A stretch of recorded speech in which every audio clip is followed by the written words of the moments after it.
S M Krishna ಅವರ ಸಾವಿನಿಂದ ಆಘಾತಕ್ಕೀಡಾಗಿದ್ದೇನೆ.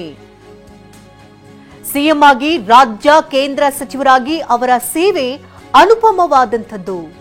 IT BT ಕ್ಷೇತ್ರ ಬೆಳವಣಿಗೆಗೆ ಅವರ ಕೊಡುಗೆ ಅಪಾರವಾಗಿದೆ.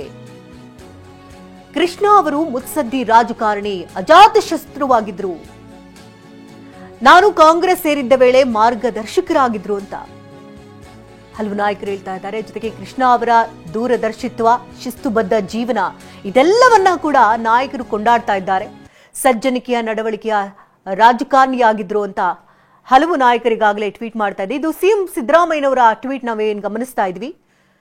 ದೂರದರ್ಶಿತ್ವ, ಶಿಸ್ತುಬದ್ಧ ಜೀವನ, ಸಜ್ಜನಿಕೆಯ ನಡವಳಿಕೆ ಇದೆಲ್ಲವೂ ಕೂಡ ಎಸ್ಎಂ ಕೃಷ್ಣರವರು ಹೊಂದಿದ್ರು. ಅವ್ರಿಗಿದ್ದಂತಹ ಅನುಪಮವಾದಂತಹ ಸೇವೆ ಏನು ಐಟಿ ಬಿಟಿ ಕ್ಷೇತ್ರದಲ್ಲಾಗಿರಬಹುದು, ದೂರದೃಷ್ಟಿ ಹೊಂದಿದಂತ ನಾಯಕರೇನಾಗಿದ್ರು ಇದೆಲ್ಲವನ್ನ ಮೆನ್ಷನ್ ಮಾಡಿ ಅವರು ಟ್ವೀಟ್ ಅನ್ನ ಮಾಡಿ ಸಂತಾಪವನ್ನ ಸೂಚಿಸಿದ್ದಾರೆ ಎಸ್ಎಂ ಕೃಷ್ಣರವರು.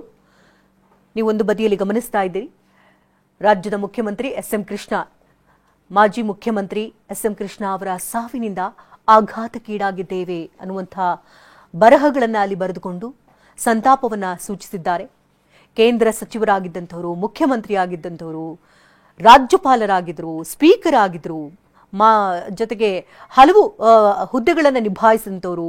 ಐಟಿ ಬಿಟಿ ಕ್ಷೇತ್ರ ಇವತ್ತು ಏನು ನಮ್ಮ Bengaluru silicon city IT BT ಕ್ಷೇತ್ರ ಏನು ನಾವೆಲ್ಲ ಹೆಮ್ಮೆಯಿಂದ ಹೇಳ್ಕೊಳ್ತೀವಿ, ಅದೆಲ್ಲವೂ ಕೂಡ ಅವರ ಕನಸಾಗಿತ್ತು ಅನ್ನುವಂಥ ಮಾತುಗಳನ್ನ ಹೇಳಿದ್ದಾರೆ.